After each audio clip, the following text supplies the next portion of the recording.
Okay, good afternoon, everyone.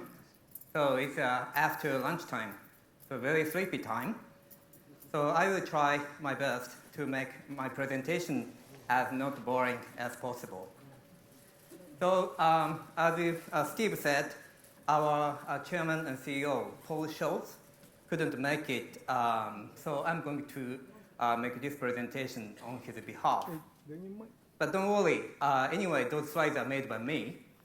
So I am the best person in the world to do this presentation, in my opinion. So let me introduce myself, as I am new to this industry. So I joined Aon at the beginning of this year as a successor of Shinji Yamamoto as the managing director for the team of Japan. So before Aon, I had 22 years of career. My first career was with C3 for 5 years. I joined C3 as a part of a global new graduate program. I worked in Zurich, Hong Kong, and Tokyo, mainly as property underwriter for NatCat. After 5 years, I joined Mizuho, and I spent 17 years with Mizuho. Out of that 17 years, I spent 9 years in US. In between, I was senior IR officer for the group. And last 2 years, I was working for Mizuho Securities USA in New York, which is ex-RBS operation in the States that Mizuho purchased several years ago, doing investment banking products such as ABS, IPO, and ESG bond, and so on. So this position at Aon Securities, for me, is a mixture of my experience of reinsurance, property NatCat underwriting, as well as capital market businesses. So APAC region is one of the most important markets for Aon and Aon Securities. So that's why I would like to talk about APAC and cat bond market. So I would like to start with quite basic information of APAC. Do you know how many people are living in APAC region? Anyone? Any? Okay. So actually, APAC region has a population of 4.5 billion. So world population, so it's 60% of world population of 79 billion. So more than 50% population are living in this region. And talking of actually size of population, I would like to compare with the size of GDP. So APAC region has grown by 21 times since 1960, and now accounts for more than 30% of global economy. So GDP in total is close to 30 trillion US dollars. But as you can find, so population-wise 60%, GDP-wise 30%. So I strongly believe that this 30% will keep up with this 60% in the future. So I'd like to introduce, okay. So APAC cat losses and protection gap that have been discussed in previous sessions in 2022. So there are several major cat loss events happened in 2022, such as flood in Pakistan. In terms of economic losses, actually close to 50% of economic losses in the region is coming from flooding. So, and China, Shanghai had hottest day on record since records began in 1873. So the temperature went up to 40.9 Celsius. But what I would like to say here is the protection gap. As you can find on the right-hand side, so APAC region has protection gap of 86%, according to our analysis. So, and which is much higher than the other region, such as US EMEA, and even compared with global average. So talking of protection gap, I would like to talk about protection side. So this is a history of ILS cat bond issuance in APAC region. The first transaction of cat bond was Tokyo Marine, a Japan earthquake transaction in 1997. It's a parametric re transaction.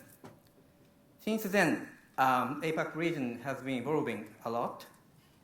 But until 2011, the frequency of cat bond insurance is not that high. But it's changed in 2011 when Tokyo Marine issued a cat bond, of which trigger was indemnity, so Kizuna transaction. So that many cedent companies in Japan, they could install as complementary capacity into their traditional reinsurance treaty structures. So, so after that, almost every year, there are issuers issuing cat bond. And actually, toward the next renewal, I and my team in Japan are heavily involved in the discussion already to issue new cat bond, including prospectus, new issuers. So in addition to Japan, which used to be just a dominant player in the market, so there are new trends. So in 2015, so there was a first cat bond covering China earthquake, so it was taken up as well, Pandori. And in 2018, first APAC-sponsored sidecar transaction. And of course, this year, there EQC transaction, there was EQC transaction, which I am going to touch upon later. So in this history, there are several changes we noticed that I would like to talk about.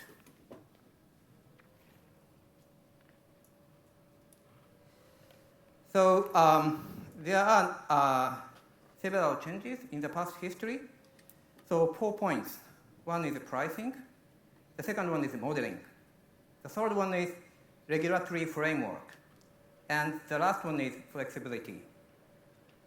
So in the past, compared to traditional reinsurance treaties, pricing has to be, too high for ILS solutions.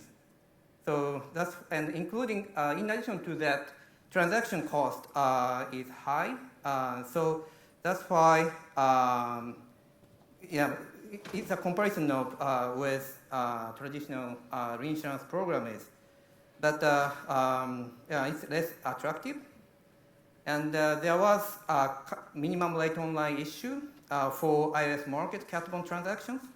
So it resulting in some kind of less efficiency. But at present, now, so convergence of traditional and cat bond rates.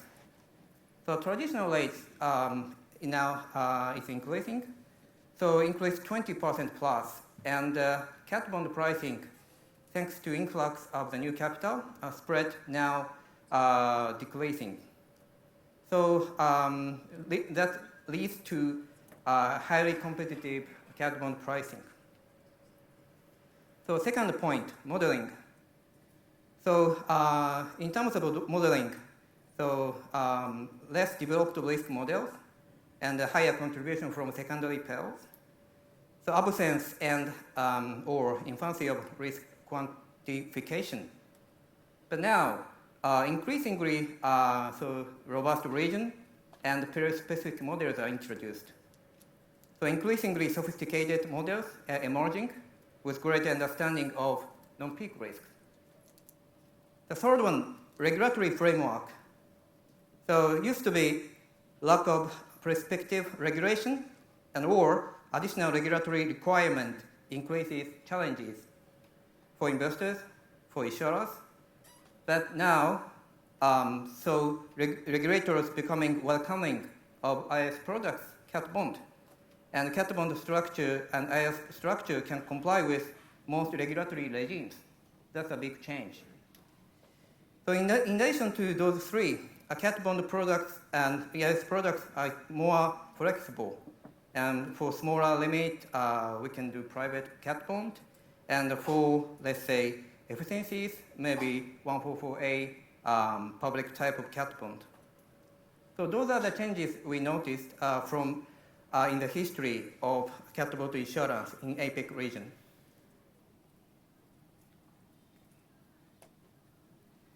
So this is the global update of cat bond market.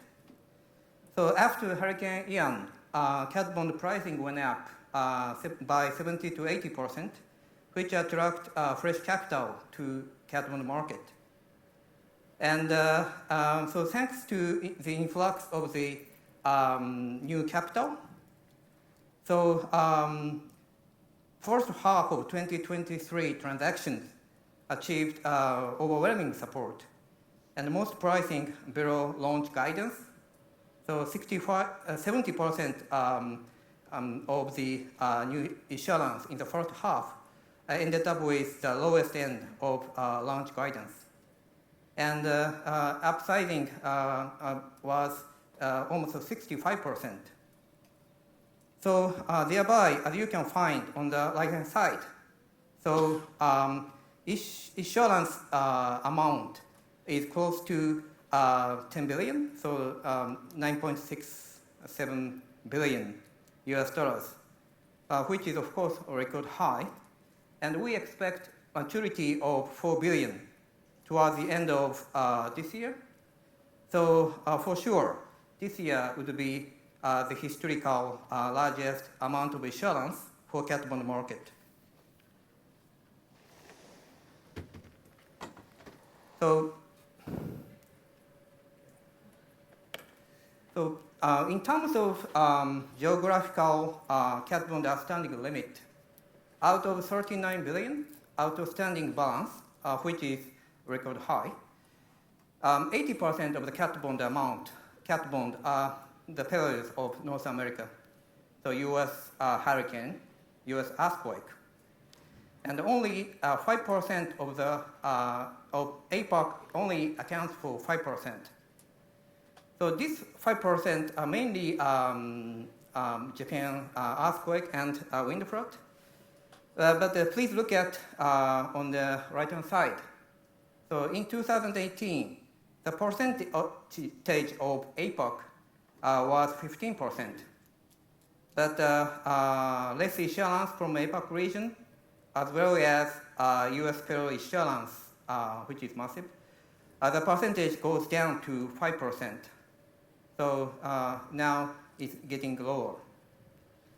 But so this means the investors' demand for diversified peril, especially from APAC region, is getting stronger,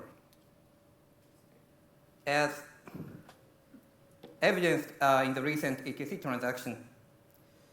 So, so this is the first New Zealand sponsor cat bond, and in New Zealand local currency dominated cat bond is first transaction as well.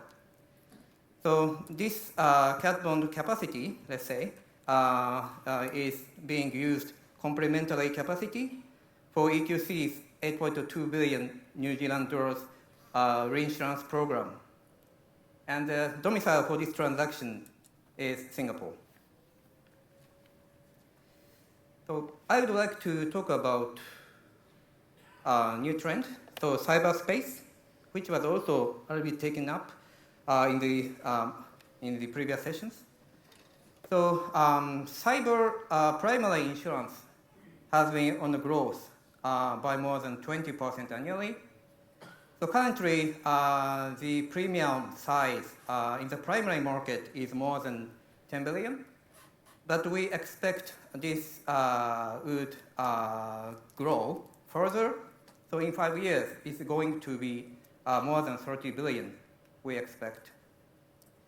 So, and cat bond, there was first cat bond transaction by Beasley, as on the right-hand side, but I am going to skip it. So, so APAC region is not only for issuers, but also for the investors as well. So as you can find on the left-hand side, so 25% of global investable asset is coming from APAC. It's an institutional money. But compared to that, only 5 to 10% ILS asset is from APAC. So there should be some kind of, let's say, gap or maybe possibility to fill the gap in the future. So, and in addition to that, so according to our calculation, so the correlation to major asset classes of cat bond is only 0.2, which is almost no correlation. And so the asset class of cat bond ILS should be very attractive, with considering return of 10% of ILS return in 2023 year to date. So,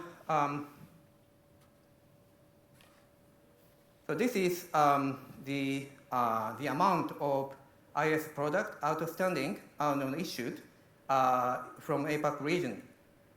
So in 20 plus years, it went up by 15 times.